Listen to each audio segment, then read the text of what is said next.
Hello, my dear. I'll read a good night story to you. Here I have a book with old fairy tales. You can see it's from the Brothers Grimm. Fairy tales. Today I read you the story Jorinda and Jorindel.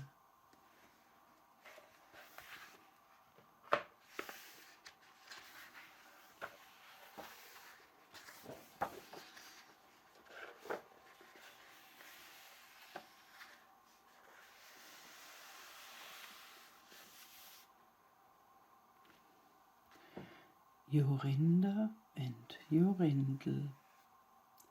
There was once an old castle that stood in the middle of a deep, gloomy wood, and in the castle lived an old fairy.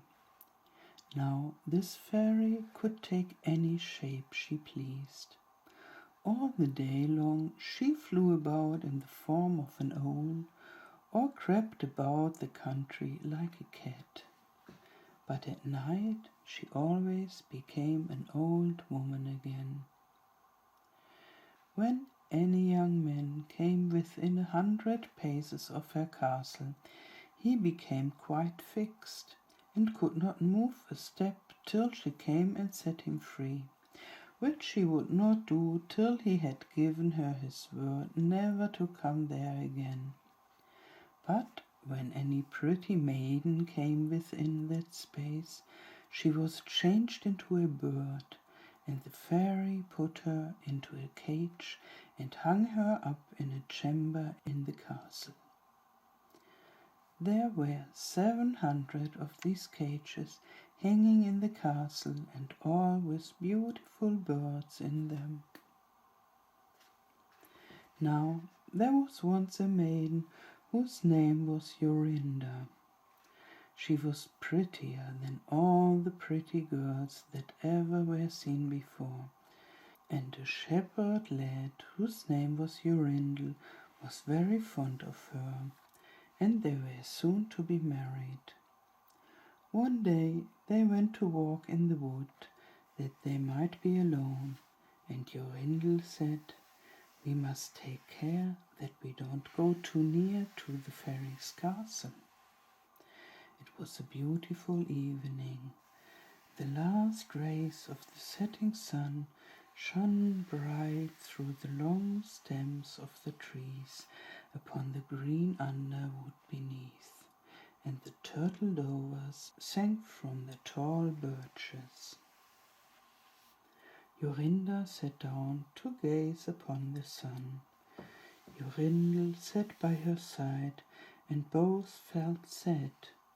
They knew not why, but it seemed as if they were to be parted from one another forever. They had wandered a long way, and when they looked to see which way they should go home, they found themselves at a loss to know what path to take.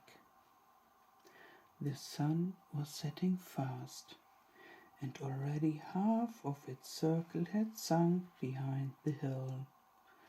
Jorindel on a sudden looked behind him, and saw through the bushes that they had, without knowing it, sat down close under the old walls of the castle. Then he shrank for fear, turned pale and trembled. Jorinda was just singing. The ringdove sang from the willow spray, "Well a day, he mourned for the fate of its darling maid, well a day." When her song stopped suddenly, Jorindel turned to see the reason, and beheld his Jorinda changed into a nightingale, so that her song ended with a mournful "yup, yup." An owl with fiery eyes flew 3 times round them, and 3 times screamed, "Tu-woo, tu-woo, tu-woo." Jorindel could not move. He stood fixed as a stone, and could neither weep, nor speak, nor stir hand or foot. And now the sun went quite down, the gloomy night came. The owl flew into a bush, and a moment after the old fairy came forth, pale and meagre, with staring eyes, and a nose and chin that almost met one another. She mumbled something to herself, seized the nightingale, and went away with it in her hand. Poor Jorindel saw the nightingale was gone, but what could he do? He could not speak, he could not move from the spot where he stood. At last the fairy came back and sang with a hoarse voice, "Till the prisoner is fast, and her doom is cast, there stay, oh stay. When the charm is around her, and the spell has bound her, hie away, away." On a sudden Jorindel found himself free. Then he fell on his knees before the fairy and prayed her to give him back his dear Jorinda. But she laughed at him and said he should never see her again. Then she went her way. He prayed, he wept, he sorrowed, but all in vain. "Alas," he said, "what will become of me?" He could not go back to his own home, so he went to a strange village and employed himself in keeping sheep. Many a time did he walk round and round, as near to the hated castle as he dared to, but all in vain. He heard or saw nothing of Jorinda.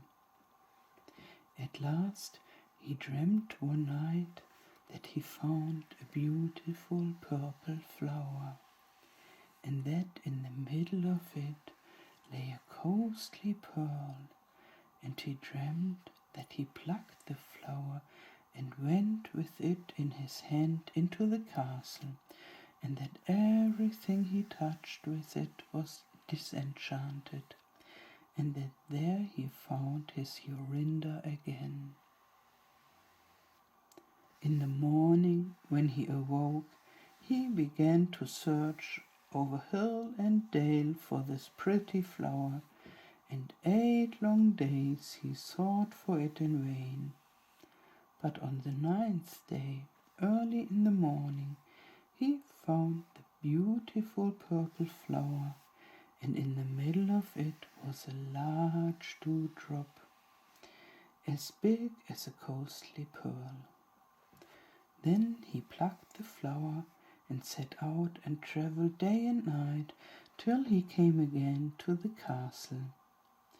He walked nearer than 100 paces to it, and yet he did not become fixed as before, but found that he could go quite close up to the door. Jorindel was very glad indeed to see this.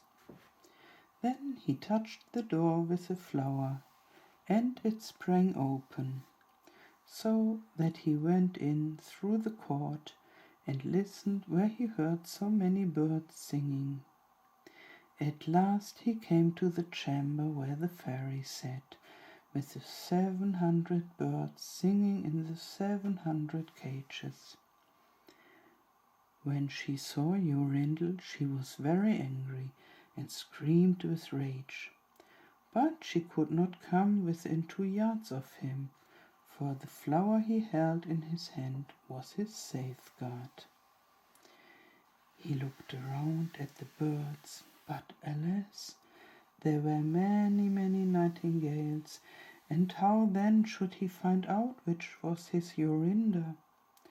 While he was thinking what to do, he saw the fairy had taken down one of the cages and was making the best of her way off through the door. He ran or flew after her, touched the cage with a flower, and Jorinda stood before him and threw her arms round his neck, looking as beautiful as ever, as beautiful as when they walked together in the wood. Then he touched all the other birds with the flower, so that they all took their old forms again. And he took Jorinda home, where they were married and lived happily together many years, and so did a good many